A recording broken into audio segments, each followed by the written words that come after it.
قائم رہتے ہیں. اچھا، کیونکہ سامنے بیٹھوں کو پتہ نہیں ہے یہ زمین پہ ہیں، ہم اصل میں ایسی جگہ پہ ہیں جہاں پہ کوئی بھی اگر بندہ پیر رکھتا ہے تو یہ باقاعدہ وائبریٹ کرتا ہے.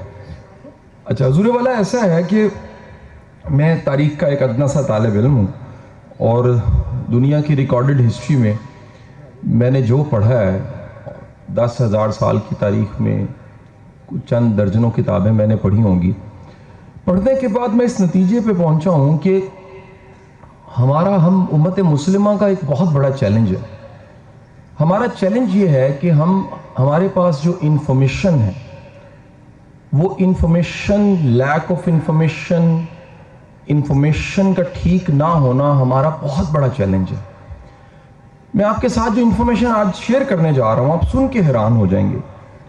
دنیا کی ریکارڈڈ ہسٹری میں آج تک یہ پتہ لگا ہے کہ بڑا امام، بڑا لیڈر وہ ہوتا ہے جو اپنے شاگرد کو امام بنا دیتا ہے، اس کو لیڈر بنا دیتا ہے. مجھے 10,000 سال کی تاریخ میں صرف ایک نام نامی ایسا ملا ہے کہ جس کے تمام شاگرد، تمام صحابہ اکرام، خطبہ حجۃ الوداع 2 ریکارڈز ہیں، 1,00,000 کا 1,40,000 کا. اس میں شاہکار ایسے ہیں کہ ایک ایسا نام بھی ہے جس نے جب دنیا کو فتح کیا تو دنیا کی ریکارڈڈ ہسٹری میں یہ جو ہم الیگزینڈر دی گریٹ کہتے ہیں وہ غلط ڈیفینیشن ہے، انفارمیشن غلط ہے. میں آج کو بتانا چاہوں گا آپ کو کہ دنیا کو فتح کرنے والے اس شخص کا نام، اس شاگرد کا، اس صحابی کا نام، اس میرے رسول کے ایک ادنا سے غلام کا نام حضرت عمر فاروق رضی اللہ تعالیٰ عنہ ہے.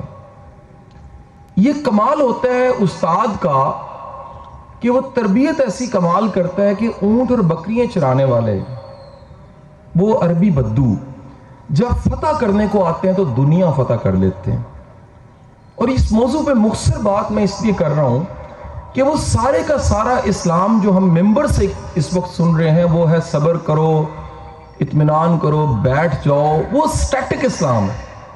اگر اسلام سٹیٹک ہوتا، ایک جمود زدہ فلسفہ نظریہ ہوتا، ویسے تو الہامی ہے، یقیناً الہامی ہے، تو یقین کیجئے گا حضور کے پردہ فرمانے کے چند سال بعد دنیا فتح نہ ہوتی.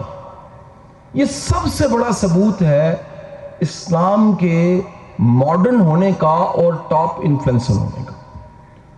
دوسری آپ سے میں گزارش کرنا چاہوں گا، دنیا کی ریکارڈڈ ہسٹری میں جب بھی کوئی فتح کرتا ہے آپ سب فاتح کی تاریخ نکال کے دیکھیے، فتح کرنے والا فتح کرنے کے بعد اس کے جو باڈی پاسچرز اور باڈی لینگویج ہوتی ہے، جو کہ زبان کی کمیونیکیشن 7% ہے، باڈی لینگویج کی کمیونیکیشن 93% ہے.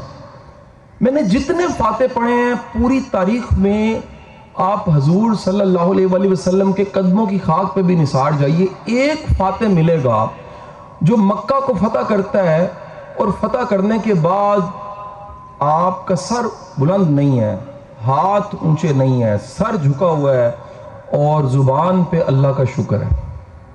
یعنی اس حالت میں جب فتح کر کے لوگ کریڈٹ لیتے ہیں، حضور نے کر کے دکھایا کہ سارا کریڈٹ الحمدللہ رب العالمین کا مطلب یہ ہے کہ مومن ایمان والا سارا کریڈٹ کس کو دیتا ہے؟ رب کی ذات کو دیتا ہے.